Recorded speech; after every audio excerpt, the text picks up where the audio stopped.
Hello, Becky Duff here. Welcome back to my channel. It is March 8th today, so happy International Women's Day, everybody. And I am here to do the JAN-uary Book Tag. Yes, January. So this is original book tag by a fellow booktuber, Jan.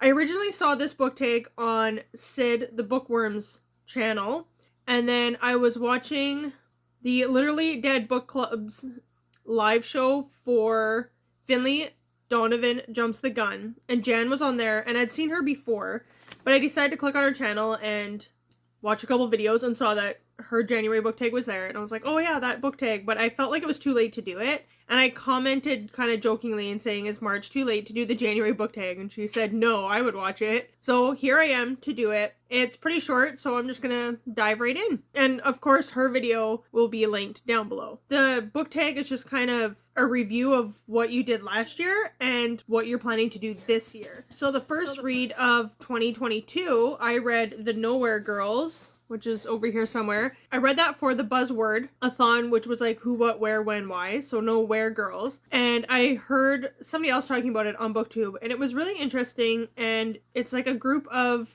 these teenage girls, grade like, I think like 10, 11, 12.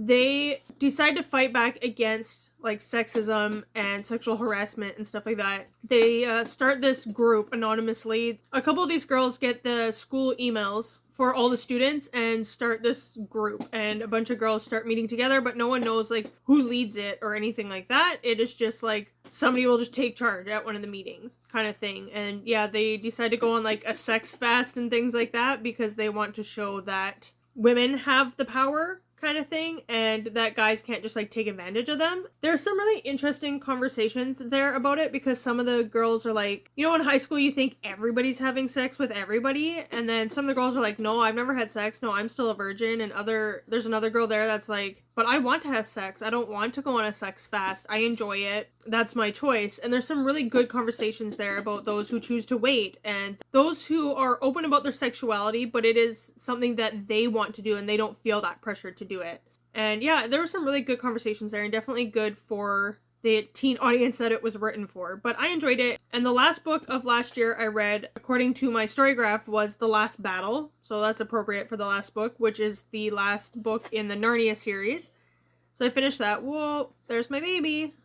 You're shaking my tripod. You're in one of those like 3-tier carts on like a little tiny mini tripod, and the baby's shaking the cart. What are you doing? Don't take my paper. Those are my questions. Okay, so what was the first read of 2023? So the first book I started in 2023 was How to Pray, A Simple Guide for Normal People. And I did that study with my church group in like 2020 over Zoom meetings, and bought the book and just started reading it this year. I am not anywhere near finished reading it, but it's a really good one if you are a Christian. You're looking for just a guide to prayer, and he uses the word prayer as an acronym, like pause, rejoice, ask, and yield. So, Luigi, get out of the way. You're blocking my whole face. Luigi. Yeah, come here. That's the first book I started. Again, not finished it yet. Taking a little bit more time with that one. The first book I finished this year was Crooked Kingdom, which I started in December.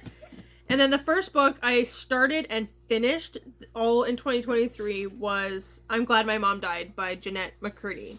That was a wild ride of a book for sure. I listened to that one as an audiobook. And 3 of your reading goals this year. So I've been setting my reading goals to 75 books a year because in 2020 I read like 120 books, which is highly unusual for me. But I found that I was just like reading so much but not remembering any of it. So I put my goal down to 75. In 2021, I think I read like 93 books, and then last year I read 85 books. So I am reaching that 75 goal plus, but I don't want that, I don't want to feel that pressure that I put on myself to read 100 books. You may or may not be safer over here. My baby might just grab the tripod itself. So let's get comfortable over here. So 75 books is a good number. I feel like I'm not too pressured to read too much, and I know I've hit it the past couple years in a row. And read my bookshelves is another goal. So I am trying as much as I can with like the buzzwords every month to read what's on my bookshelves. There's other things that I try to participate in sometimes with the Literally Dead Book Club or the Book Troop Book Club. Yeah, he's just gonna go straight for the tripod. Those books I do not usually own. I have to go to the library for that or buy them, and then they're part of my bookshelves. But trying to read the books that are already currently on my bookshelves is my main goal this year. So hopefully out of 75 books, I don't even know. I haven't made a goal of like how many of the 75 I want to be my books. Jesper. Jesper. Jesper. That's you. Yeah, look how cute you are. Let's say I want to read more than 50% being off my bookshelves. So, like, 60%. Yeah, that's a bookmark. It's like you know to show the camera these things.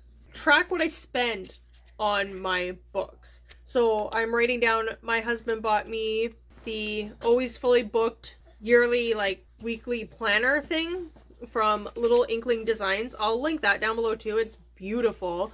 You can't buy that one anymore. She has them released in like September because it's like a weekly planner and it's for 2023. It's not open. It's got the specific dates. So it's just beautiful, but you can still buy her other products, and she does have like just a book review journal that doesn't have like the weekly planner in it. So I've been using that, and there's like pages for book hauls. So I've been writing those down and what I've spent on the books so far this year. I tried to do that last year and I failed after like February because I bought something and then I couldn't find the receipt for it, and then it wasn't online like on my account and whatever, so I just ended up giving up. So that's my goal. I want to know how much I spend and trying not to spend so much on books. Like I said, my goal is to read my bookshelves. So I want to read what I already own. There's a few select books I want to buy this year. And when I need a book for something like a book club or the buzzword or whatever, I am trying to use my library more than buying books. So those are 3 of my reading goals this year. 3 of your most anticipated titles. So I don't really keep up with what is coming out and what are anticipated titles. I just see like on other people's channels when I'm watching them, they talk about a book that's coming out. I'm like, oh, that sounds good. I want to read that. So I wrote down Happy Place by Emily Henry. Emily Henry I discovered last year and read The People We Meet on Vacation and Beach Read, which I both really enjoyed. I listened to those as audiobooks, and then I went out and bought Book Lovers, and have I read it yet? No. So I'm planning on reading Book Lovers and Happy Place this year. And then The Writing Retreat was another one that just came out at the end of February or in January, and that one is also a book club book, I think, for the Literally Dead Book Club. I can't remember.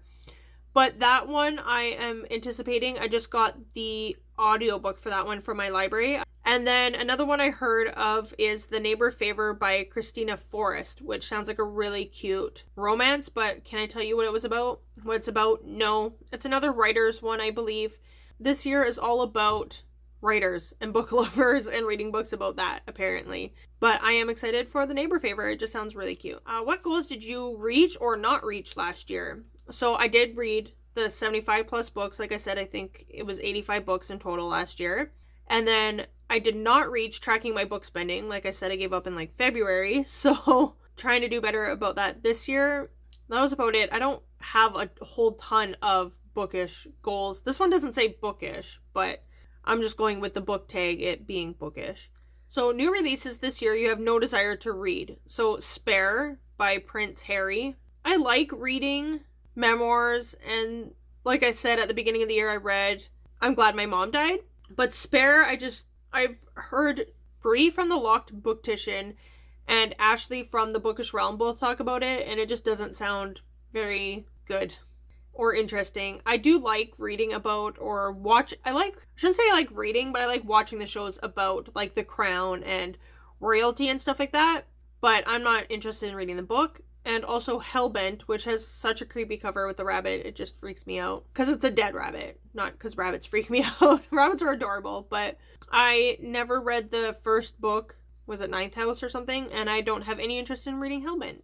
What are some reading habits you want to change this year? So for me, not stressing about reading all the books, which is even now, like I have like 8 books on the go that I need to just focus on one book and get it finished and then read the next book and then the next book instead of starting like 10 of them and then being overwhelmed by all the stuff I'm reading. Just relaxing and enjoying reading. Reading is a hobby. Reading is fun. Reading is for pleasure. Reading is for escapism. Reading is for learning. It's not for stressing out about reading all the books. If I read 10 books this year, that's fine. If I read 50 books, if I read 100 books, it's okay. It doesn't matter. The number doesn't matter. It's okay. I have that goal of 75, but if I don't reach it, I will survive. If I read 100 books but enjoy all of them and remember them, then that's great. But that's my goal, is to like remember what I'm reading and enjoy what I'm reading and be impacted by what I am reading. Not just reading as much as I can. And then I also put the, like the co-pile or whatever, that way of reviewing books. You rate out of 10, like characters, writing, plot, intrigue, things like that. Sorry, my son disappeared and he was being really quiet and it scared me. So, what was I talking about? But just, I don't do a lot of book reviews. I'm not really good at reviewing, putting my thoughts down in what I liked or didn't like about a book. So I was thinking about doing the cow pile thing, caw pile, and I have, like I said, that always fully booked book tracker thing. So just writing down reviews of the books I really enjoy, because I think it has space for like 85 reviews or something like that. So I don't want to necessarily write down every single book I've read this year. But hi, Jasper. Hi. Yeah. I don't want to necessarily write down every single book I've read, but the ones I really enjoy, I want to write like an actual good review about them. Are there any adaptations you're excited about? So the only one I could think of is A Ballad of Songbirds and Snakes. It's supposed to come out as a movie this year. I read it back in, was it 2020 when it came out? And the book was okay. It wasn't the best thing ever. It didn't live up to the original trilogy for me of The Hunger Games, but I still am excited to see it on screen. And it usually comes out around my birthday. And I saw all of the Hunger Games movies, like, for my birthday as they came out. So I am excited about that one. Favorite bookish memory of last year? I don't even know. I don't really do many bookish things. Like, yeah, that's my tripod. When I was watching Jan's video, she was talking about, like, meeting up with bookish friends from BookTube and stuff like that, from the book sphere of the internet. And then, like, being able to meet them in person and doing these things and going to Sid's wedding and stuff like that. And I'm like, that is so amazing and so awesome and sounds so exciting. And those are not things I am able to do at this time. And I've never been to, like, a book con or anything like that. And I'd love to do, like, more book events like that. I think that would be really cool. So, in the years to come, I'm hoping to do more bookish things like that. But I can't think of any bookish memories. It'd be nice, too, just to get together with, like, I have one girlfriend who reads, and then I have another one who's, like, trying to read more, but she's also busy. She has 5 kids. She works full-time. It's just hard for her, obviously, to find the time to read as well. Hey, you can't have my coffee. I'm almost done. But it would be cool to have, like, a girl vacation, like a ladies' long weekend kind of thing, and just go somewhere and, like, explore. Like, go and have, like, a trip and explore, but also just spend the evenings, like, boring old ladies reading our books. Like, I'm not interested in going to, like, the club or whatever, right? And I like doing things like, I'm pretty boring, I guess. Like, at the end of the day, I just want to curl up with my book and read. I don't want to go to the club. I don't want to go to the bar. I don't want to go whatever. I like going to the movies. I like going to plays. I like playing board games, and like a few years ago I went to go visit my friend for a couple of days and we crocheted like and watched a movie, right? Like, I think it was before she was married, like that year she was getting married. So we watched like Bridesmaids and stuff like that, but we just like crocheted while watching TV. Like, so boring, right? I don't know what's wrong with my baby. He's really fussy, but the last question was just about carryovers from last year that I wanted to finish reading this year. So my husband and I'm going to try and do this really fast, listen to audiobooks, and it takes us forever. A good example of why it takes us forever. But it took us like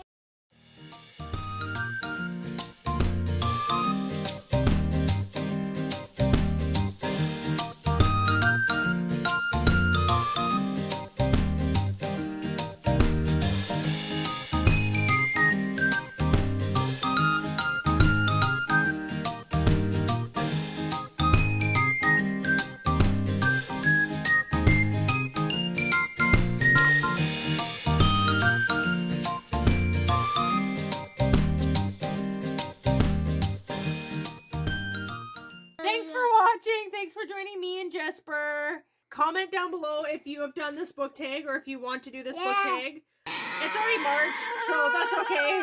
But let me know down below if you've done this tag and I'll go watch it for sure. And go check out Jan and Sid's videos of it as well. I will see you next time. Bye. Say bye. Say bye. That's it. You just had to say bye. Say bye.